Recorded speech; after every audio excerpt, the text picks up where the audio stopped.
Welcome to Immigration Unpacked, real legal help for immigrants. Welcome back to Immigration Unpacked, real legal help for immigrants with Kevin J. Stewart. Kevin is a dedicated immigration attorney committed to helping individuals and families across California and beyond. My name is Kevin Rosenquist. Today we're talking about what happens after you receive your green card. From traveling internationally to renewing your status or preparing for citizenship, there are really important rules every permanent resident should understand, because getting a green card is just the beginning. Kevin, welcome back. Yeah, thanks, Kevin. So last we talked about green cards last episode, specifically about marriage. Once someone receives their green card, what are some of the biggest things that they need to keep in mind right away? I think that the main thing that people sometimes miss is that, permanent residence is a status that you need to protect. You need to take steps to show that you intend to be a resident of the United States. And in most cases, I mean, not all, but in most cases, you would want to become a citizen ultimately. And so there are ways you can do that. I mean, the main way that you do that is you stay here. You can travel, obviously, but don't approach a green card as like a super visa, right? So you get your green card and then, oh, I'm off to India, and I'm gonna stay for 6 months, right? I mean, that 6 month stay puts you in a situation where you will be questioned as to whether or not you intend to maintain your residence in the U.S. And that's just as an example.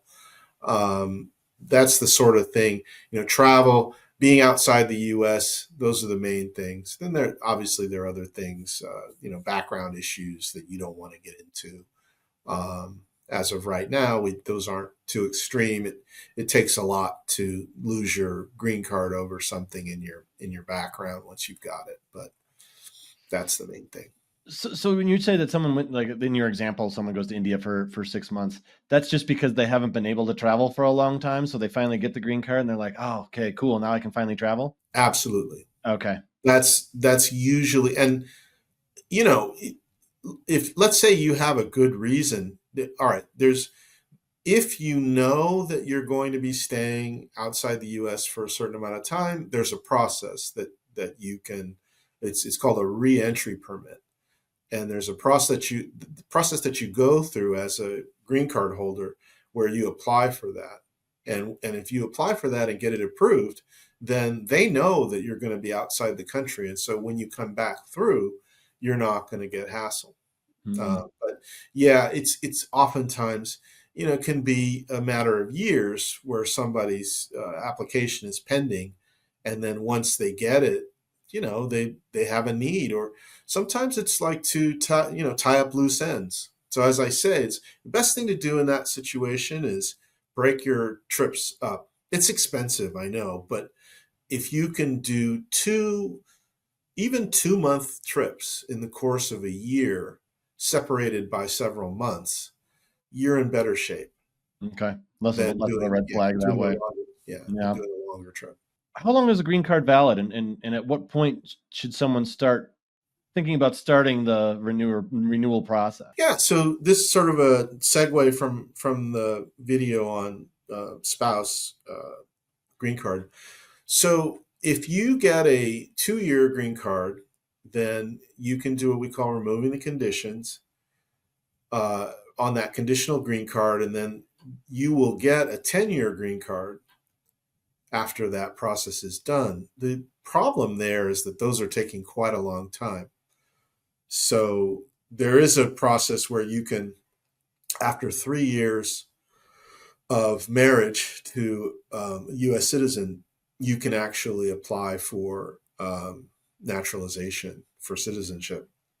So that's one thing we actually counsel people to do is, if you filed for removing the conditions and things are taking too long, and you're married to your spouse still, you just go ahead and apply for citizenship instead of waiting for the removal of conditions. Normally, what it takes is 5 years. So if you're not going to use that process, or if you got your green card through another process other than spouse married to a U.S. citizen, then you need to wait 5 years. When it comes to travel, because we want to talk about travel as well, which we already did a little bit, but what other than your what you talked about as far as like it can raise red flags if you're gone for a long time and all that, are there other actual restrictions as far as international travel goes? That's a good question. In the sense of not really, mainly it's time outside the U.S. So I mentioned the 6 months. The 6 months, that raises a presumption that you've abandoned your permanent residence, and you can rebut that with good reason that you were out, proof that you have a permanent residence in the U.S. Proof of that is like you own a home or you have a long-term lease, tax filings for several years, that kind of thing. But that's sort of the travel as being outside the U.S. thing. Generally, there's no restriction in terms of like where you could go. One thing people should always have in mind is that when you re-enter the U.S., you're always likely to be questioned, at least minimally, about as a green card holder in what we call secondary inspection. Like you don't need to have done anything wrong or have been out too long. You're probably gonna, get some sort of questioning, depending on how busy they might be. You mentioned abandoning your citizenship. That's it's also referring to like abandoning your green card, right? So when you get approved, you go through the interview, let's say, and you're approved for permanent, you obtain your permanent residence, you get your green card, not the conditional one, but once you have a 10-year green card, you basically have permanent residence status. And that status is not reflected in the card. Your card can expire. You still have permanent resident status. The law says you need to have your green card like with you all the time. Okay. So that's like the way the law is written. But you could lose the card, you could not renew, and you still would be a permanent resident. Okay, so it's really more about just the card itself. Okay. So then what is if you're still a permanent resident, what's the reasoning for keeping that card current? Oh, yeah. So it's like we were talking about before. ID is one thing, especially in today's environment. You really want to have a non-expired ID that shows that you have lawful residence in the U.S. Lawful Especially if residence. you're from certain countries. Yeah, I Yeah. mean that's absolutely the case. The other thing is that it is the rule. But there are people who have the old green cards that didn't have an expiration date on them, and so actually those aren't really valid anymore. People were supposed to get those renewed, but for whatever reason, a lot of them didn't. But the thing with the card, the other thing is you can't travel internationally without it. So you would need that. I mean, you wouldn't be able to come back, I guess is what I mean. You'll be able to get back in. Yeah. Yeah, you wouldn't be able to come back in. Interesting. So even though you're a permanent resident, you still can't without that Yeah, card, you can't get back in. Okay. yeah, and what it is Sort of like a that passport. so you can't book the return flight Ah, without the green card. They're going to want that as evidence. Let's say you lost it on your trip, they'll verify, but so the airline's probably going to make you go to the consulate and get proof from them before they'll allow you to book the flight even. mhm. Yeah, so it's important to have it for travel for sure. Yeah, the airline's got to cover their own butts, right? Exactly. A lot of Yeah. people don't realize that if they bring you and then for whatever reason you can't enter, they have to fly you back. Are there advantages to just applying for naturalization instead of staying a green card holder long term? Yeah, I mean, so there's a couple. One is the travel is much easier. I mean, well, two things. You can't be denied entry as a citizen. Like, they have to let you in. That's just the way it is. So, U.S. citizen, they can question you about stuff, customs related. Right now we have a lot of discussion about people's phones and their laptops, let's say, being searched. They can pressure you to do that as a citizen, to let them do that, but you don't have to let them, and they can't deny you entry. So all they can do is kind of hassle you. For green card holder, that's not true. For green card holder, they can detain you. They can figure reasons that they don't want to let you in. The thing is, they can't take away your permanent resident status without you seeing a judge. So what they do sometimes in situations, very extreme situations, they'll pressure you to sign away your residence, but they can't pressure you to sign away your citizenship. Can green card holders sponsor relatives for immigration, or do they need to become citizens first? Okay, yes, you can. So you can sponsor your sibling. Okay, you can sponsor your spouse, or you can sponsor, I believe it's minor children and unmarried children. So the thing is that the category that those folks can, get their green cards, that their wait time is long. So you're really in a better position in most cases filing as a U.S. citizen. So now in some situations, what you might want to do is you might want to go ahead and file, let's say for that spouse, file the I-130 and then let that wait, while you're waiting to be able to become a citizen. Then once you become a citizen, you can upgrade that petition and the person goes into another category, and then they actually have a better chance. So sometimes it's good if they have other issues, things that are maybe causing them to be concerned about being able to stay.